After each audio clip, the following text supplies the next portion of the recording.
Alright, hello there guys, welcome back to my channel, and for today's video I'm going to be creating a very simple way to create a halftone effect on Photoshop. First I want to create a canvas, and for this canvas I'm going to be using 2400 pixels wide by 3000 pixels height, which translates to 8 inches wide by 10 inches height. Let's change it back to pixels, that's what I like to work. Once I create my canvas, I bring a photo, and for this video I want to use this one. I enlarge it a little, just a tiny bit. As usual, let's call this the main photo.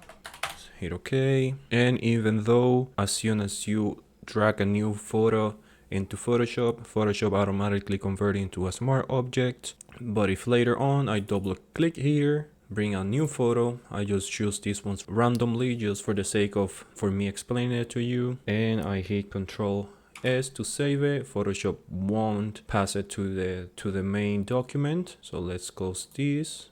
Is it okay? It's not save it, but if I right click, convert it into a smart object, double click here, bring the exact same photo, Control S to save it. Let's go back to the main project. You can see Photoshop changed it. So let's go back here, delete this one. I want the main photo for now. See, hit X on that one. That's the main photo. Let's change this to red just so I know. Once you already got your photo and everything looks good to use, go to filter gallery, let's hide this. And if for some reason you don't have any of the effects saved over here, the way that you can find the halftone effect, you can go to sketch, and from all of these ones press on halftone pattern. You could click there. Let's click here. Once you see the eye, that means that you can see the effect taking over. Once you press on the eye, that means that the effect is hidden. So let's bring it on. Over here you have the size, how big you want the effect to be.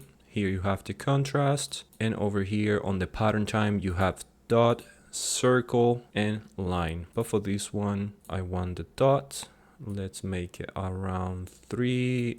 Increase the pattern. Let's start playing with that. You could zoom in, drag it down, and see how the effect takes over. You can make it very small, you can make it big, increase the contrast. As you can see, the halftone effects takes over. But for this one I think I want around 4-5 with maybe 45. That looks great.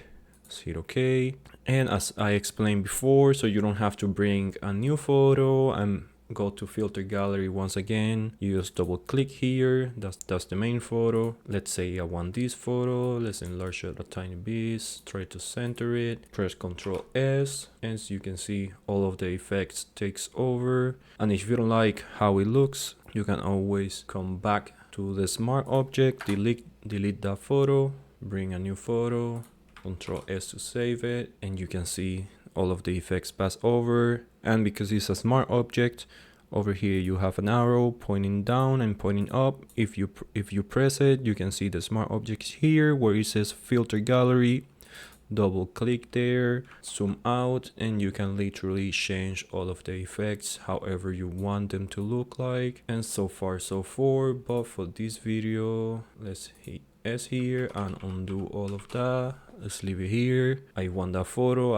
I'm liking that effect, how it looks like. Let's hide the smart filters. Let's click on this circle that is cut in the middle. Press on gradient maps. Delete, right click. Delete the layer masks. I don't like to have that over there when I'm not going to be using any masks. Let's leave it as gradient map, maybe to blue. And over here I click, try to drag it a little bit to the left, and over here you can see I have black and I have white. If you want to learn more about the gradient maps, I've created a full video explaining how they work. You can watch it on this link.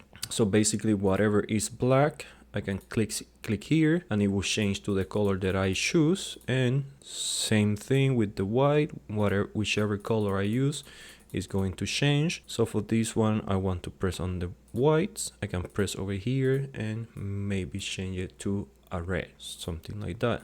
And this is a very simple way how you can create halftone effects on Photoshop. There's a few more ways that you can create some halftones in Photoshop, but I found that this one is the easiest, and you can come up with an idea in less than 5 minutes. If this video was helpful for you, please consider like and subscribe. Thank you guys for watching, and I'll see you all in the next one.